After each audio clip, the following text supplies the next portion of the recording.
Osan, thank you very much. This is great. Oh, that sounds good. But the other actually even sounds better, I have to say. Thank you very much. And at ease, everybody. We're going to have some fun. So we're about 2.5 hours late. I understand instead of losing people, you actually gained people. I don't know how that works, but I know it works. Got a hell of a lot of people here, a lot of great military people. So it was a little unexpected. We'll tell you, we're not going to, oh, look at all that media back there. Wow, that's a lot of media.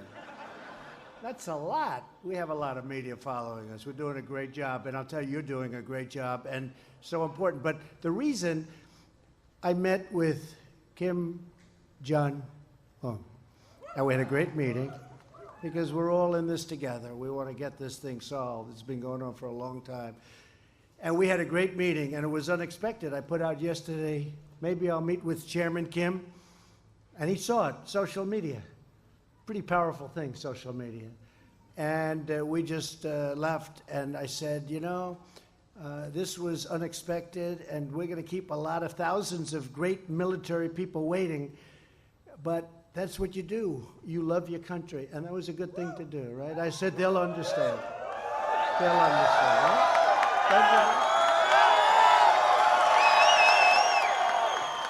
I said, they'll understand. So I'm thrilled to be here this afternoon with the very heroic men and women of the U.S. Air Force, Korea, and great place, great country, beautiful country, and I've toured it all. You know, someday I'm going to get back home, too. I've been doing this for a long time now. It's been a long time. It's been days, and I left Japan. I met with every leader, presidents, prime ministers, dictators. I met them all. And our country's doing well. You know, our country's probably never had a better economy than we have right now. Never had. We're doing great. And it's nice to know you're doing. You know, you're fighting. You're our great people. And you're fighting hard, and you're just your presence. You have a presence like no other. Like no other. So as president, I've no great honor than to serve as Commander-in-Chief of the greatest fighting force on the face of the earth, the United States military. Thank you very much.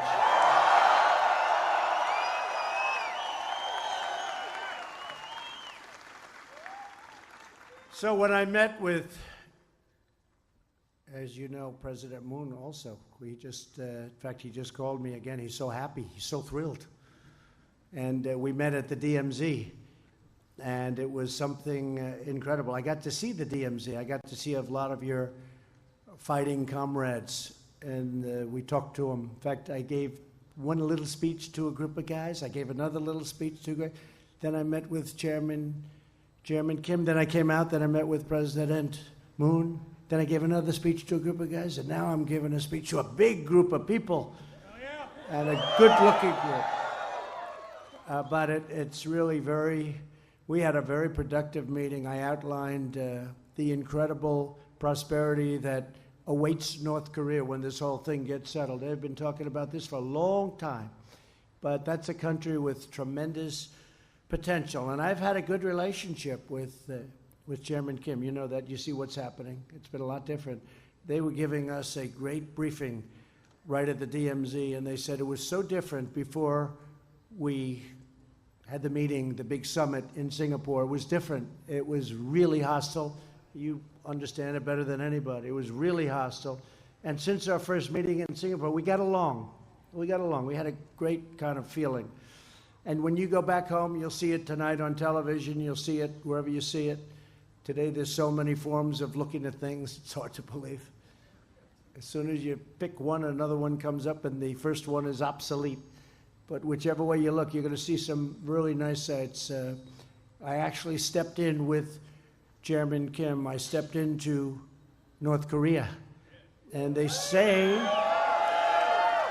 that's a very historic moment, and I think it is a historic moment, and a very good moment. And he asked me, would you like to do that?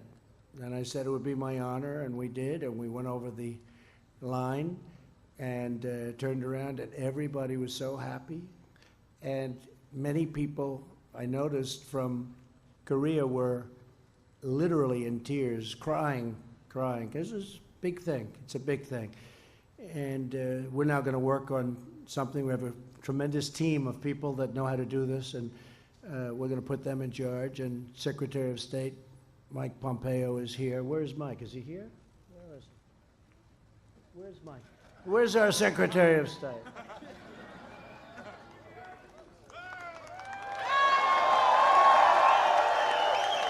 Mike, come up here, Mike.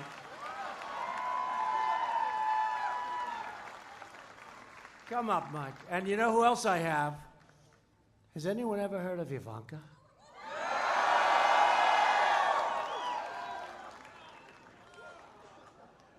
All right, come up, Ivanka. Come on. She's going to steal the show. She'll steal it. What a beautiful couple. Mike, Beauty and the Beast, Mike. And you know, we have our great ambassador, our new ambassador, who's so fantastic. One of the truly great admirals became Ambassador Harry, so thank you very much, Harry. You're right over here. Thank you. Look at these two.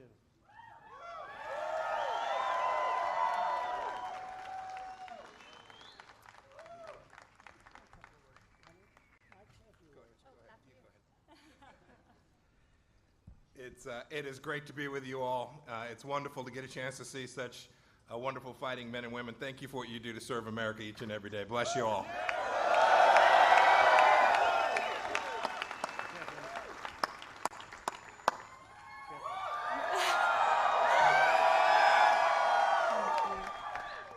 God bless America, and God bless each and every one of you for being out here and for everything that you do and your sacrifice and your service. We are very, very grateful to you and your loved ones who serve our nation out of uniforms. So thank you.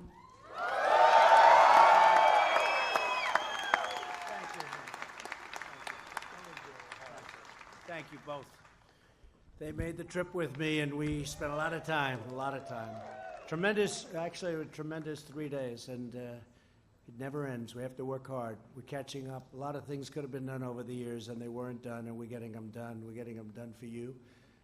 We're joined today by some of the tremendous military leaders that have helped in that process of success. General Robert Abe Abrams. Where's Robert? Abe. Where is he? And you know that great Abrams tank is in his family, named after his father. Did you know that? It's pretty impressive. And his father was very proud of his son. Thank you very much. Thank you, General. We're very proud of his son. He knew from the beginning his son was going to be a winner. And Command Sergeant Major Tagg. Sergeant Major Tagg. Where the hell? Boy, he's got such... You know, they say, don't name his last name, sir. Nobody wants to hear it. They just say, Sergeant Major Tagg. Where are you? Boy, this guy's a legend, I'll tell you. No last names. I know people like that. Lieutenant General Ken Cruiser Wilsbach. Where's Wilsbach? Thank you.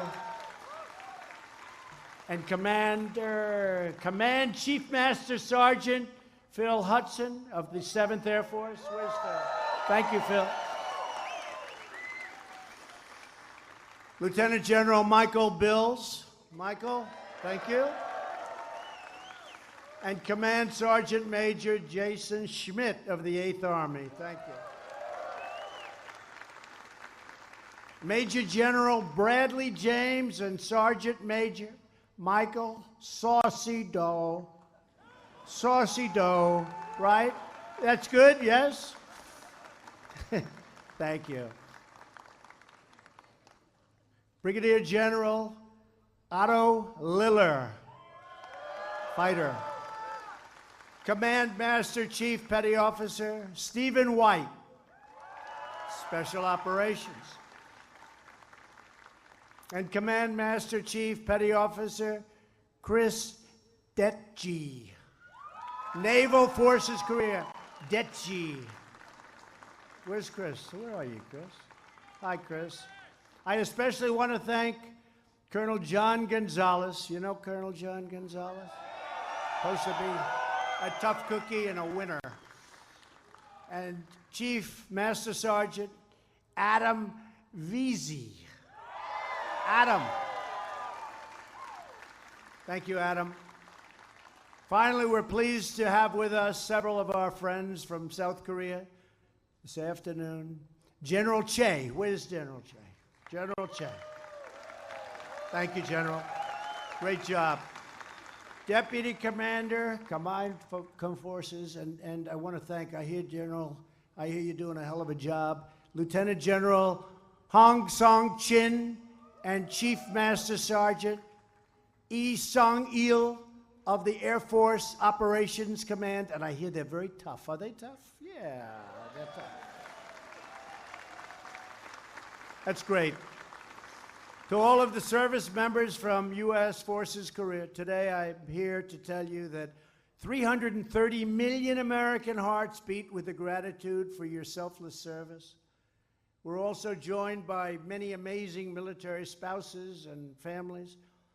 Those families and those spouses, they keep you going. You wouldn't be the same without them. We know that, right? Sometimes we don't want to admit it. We never like to admit it, do we? But it's so true, right? That's right. Right there. He's pointing. That's right. America is forever grateful for your service and for your devotion. With us today is Master Sergeant Cole Waterbury and his wife, Jamie Waterbury. Where are you? Where are you? Where?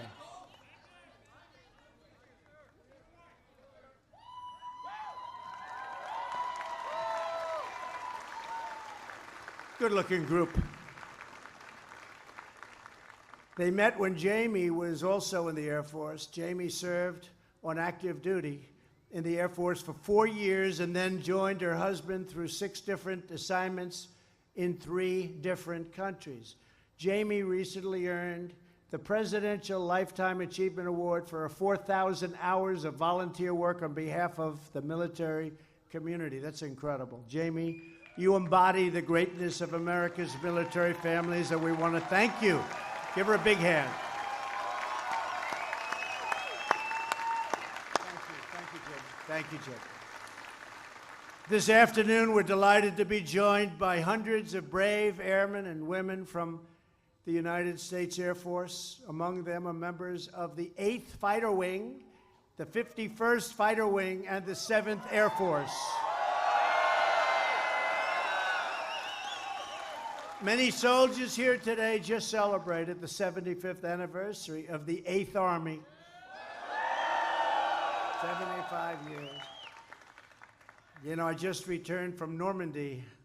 That was something very special when you talk about anniversaries. We're proudly joined by members of the 8th Army's 2nd Infantry Division. Thank you. You can let it all out. Let's use the most powerful.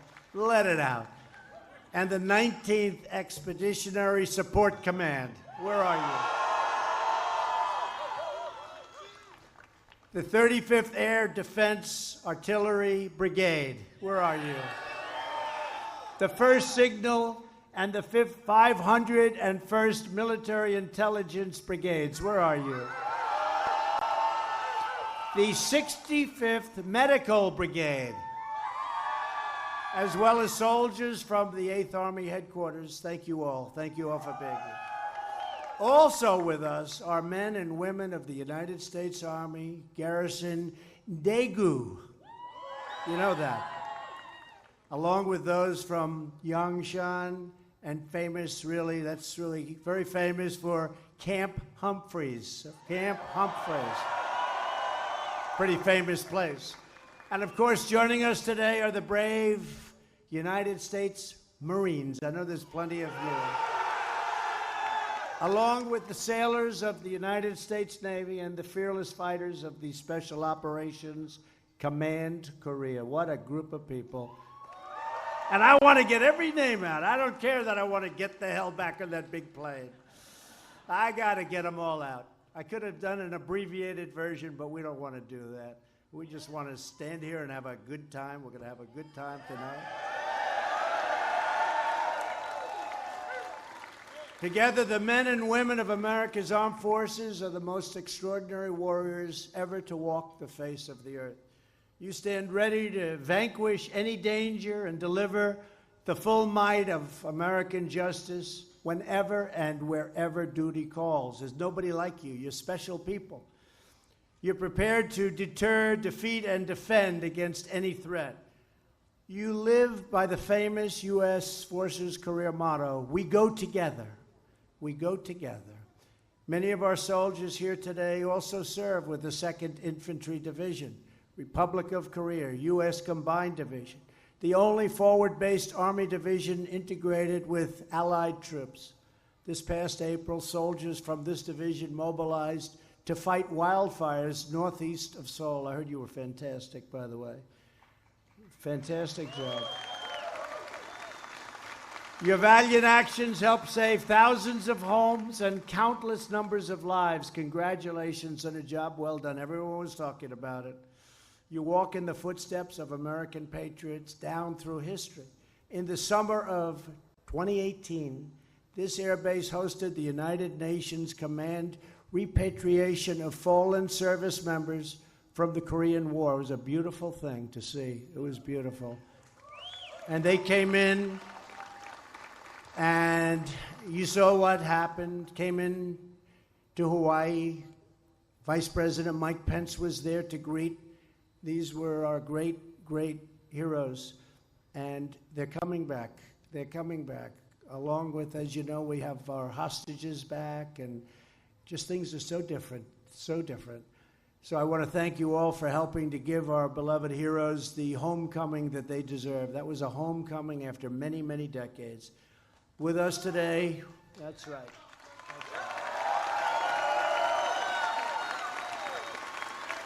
With us today is Master Sergeant Hunter Lindblad of the 7th Air Force.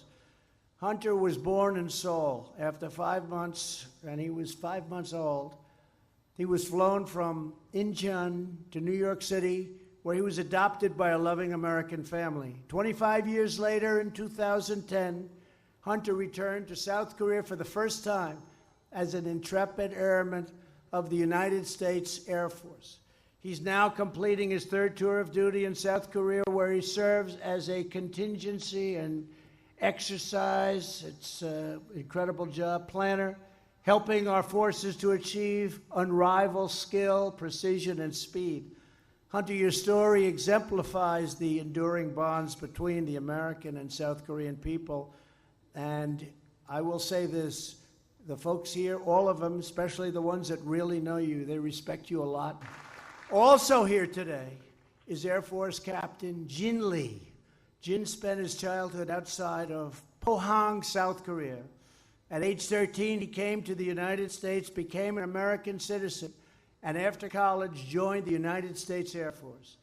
When he was a child in South Korea, Jin heard stories about the righteous might of American warriors, and he liked those stories. Captain Lee, now you are one of the heroes defending our nation, respected by all. You make us all proud. Where are you?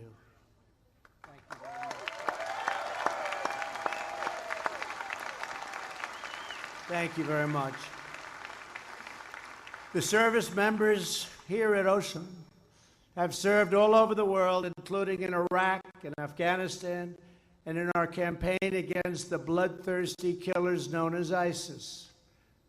And you know, in Syria, we took 100% of the caliphate. We took it very quickly, very, very quickly, recently and quickly. No matter where danger lurks, you're always ready to fight tonight. You know that motto, ready to fight tonight, and you are. With your help, the ISIS caliphate in Iraq went and other places went, and that doesn't mean that you're not going to see places blown up, a store, a street corner by somebody who happens to be crazy. They're crazy. But the fact is, we took 100% of the land, the area, and we took it very easily. And we got to let people know on the internet, because probably nobody uses the internet and gives more bullshit over the internet than ISIS.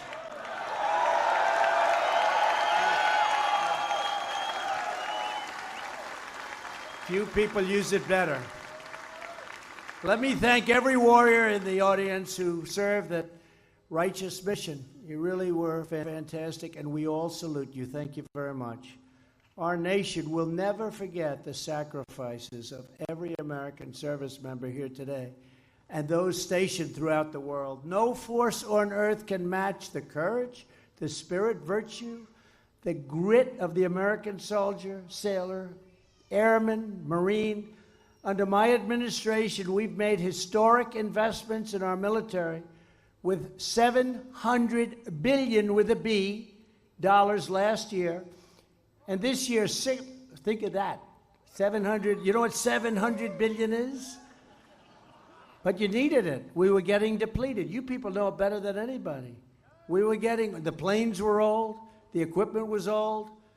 This year, $716 billion fully approved, ready to go. We're giving our armed forces the resources.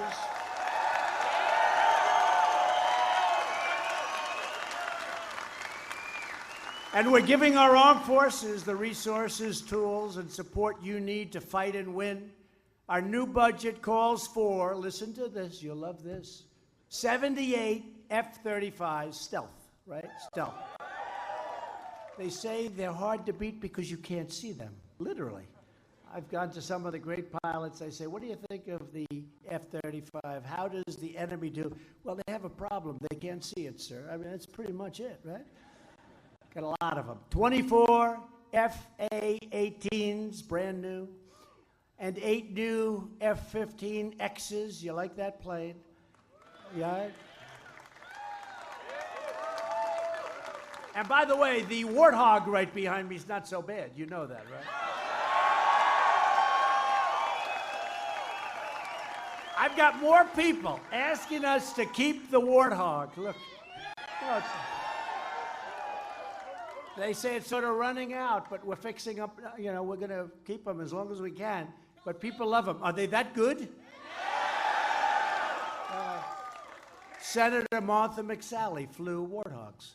And every time I see her, she said, please don't let the Warthog go. It's just a very great machine, and we're looking at ways that maybe we can keep it around a little bit longer. It also asks for our budget 146 cutting-edge Black Hawk and Apache helicopters, 165 improved Abrams tanks. You hear that, General Abrams? Abrams tanks. Best tank in the world, and so much more. In the next year alone, we want to buy 12 new warships, including an aircraft carrier, 3 advanced submarines, nuclear versions only, 3 guided missile destroyers, icebreakers, frigates, you name it, we're buying it.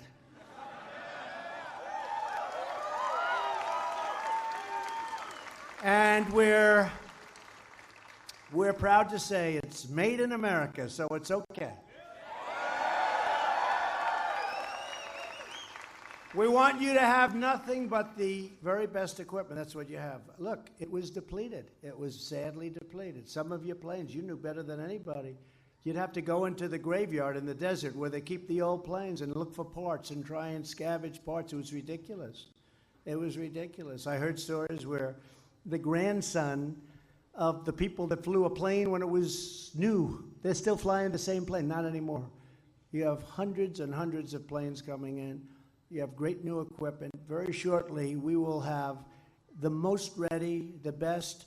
We already have the best military in the world, but we're going to have it at a level that we've never been at before. Our equipment, whether it's the missiles or the planes or the ships or the equipment for the soldiers, it doesn't matter. We have the best, and we had the budget to do it. And that wasn't easy because I will tell you, this is not a political speech, but the Democrats were not going to give it to you. That I can tell you. They weren't going to give it to you, folks. They weren't going to give it. They want open borders and the hell with the military. That's not good. But you don't have to worry about that, do you?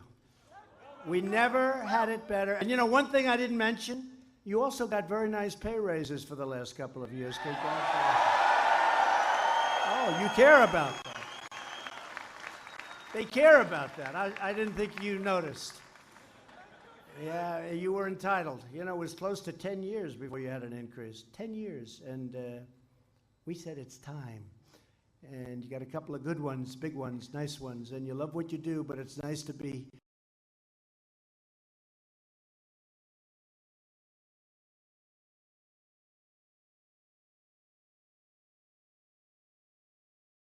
you know, hopefully when we build this military and we have it so strong, it's getting to a point now where it's going to be at a level that wasn't even close. Hopefully we never have to use it, you know? But by having it and having this tremendous strength, it's much more likely that we won't have to use it. So we're doing that, and we're very proud of all of you. No one ever stands a chance against the mighty Stars and Stripes, and they never will. We're going to keep it strong, and we're going to keep you happy, and we're going to have the best equipment, and there'll never be anything like what we're doing. Thank you. We're also investing billions of dollars in upgrades to our missile defense system, and I understand that our 35th Air Defense Artillery Brigade is with us. Where are you, folks? So you're happy about that, right? You see the difference, is that correct? You see a lot of money coming in and a lot of great stuff. We're totally revamping and improving, and in some cases getting brand new nuclear weapons. Never want to have to use them, but we have the best in the world, the most in the world and the best in the world, and they're being upgraded very substantially, and in some cases we're getting brand new. Never want to use it. Our greatest asset, our most powerful weapon, will always be you. No matter what we do, it's always going to be the American warrior, because there's no warrior like you. No one is tougher and no one is braver. You're beloved by our citizens. You have no idea how much our people love our military. And I can say it too, law enforcement. They love our law enforcement.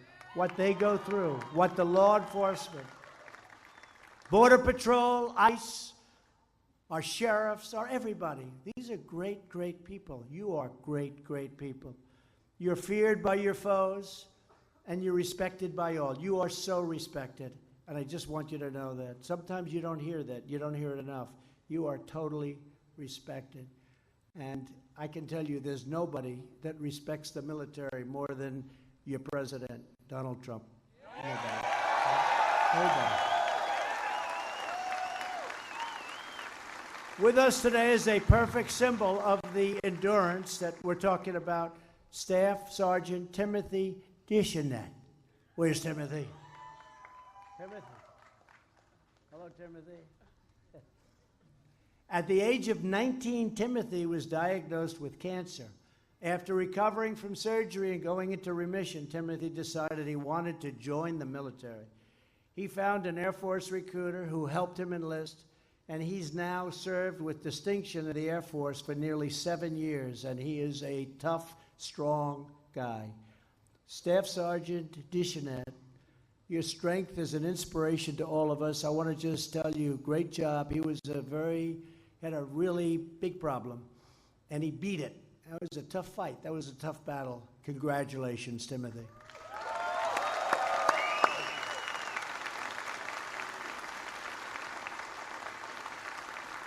The men and women stationed in this country showcase the very best of America to this region and to the entire world. And they watch you and they look. I told you, I got back from Japan. They're watching you. You have some folks over in Japan, your friends, your brothers, your sisters. They're incredible. They're incredible. But you inherit a military tradition defined by the timeless values of loyalty, honor, courage, and patriotic devotion. You carry on a priceless heritage of warriors who have always risen to the challenge in America's hours of need. We've had tremendous hours of need, times where it looked like it just wasn't going to happen. And that's when our military always stepped up and just decimated anything in front of it. You're writing the next chapter in a legacy passed down from generation to generation, from Concord Bridge to Bellawood, to Battle Green, to the Battle of the Bulge, and through all 243 years of glorious American liberty. When I return home to the White House, I will celebrate Independence Day with a special salute to America on our National Mall. July 4th. I hope everybody can be there. It's going to be big. We're making it especially big because we're more proud of our country today than we have been in many, many, many decades. I want you to know that as we pay tribute to armed forces this July 4th, we will be thinking of you, the brave service members far from home, preserving American independence and all of that American great feeling of independence, and defending our great American flag.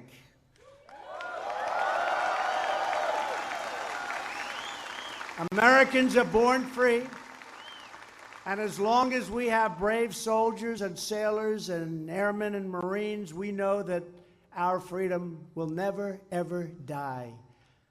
On behalf of all Americans, I want to thank you again to everyone at Oshon Air Base. And this is special, not only people, but now you have special equipment.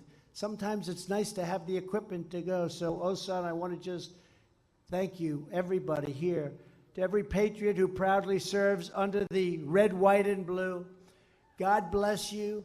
God bless our military. And God bless America. Thank you all very much. Thank you.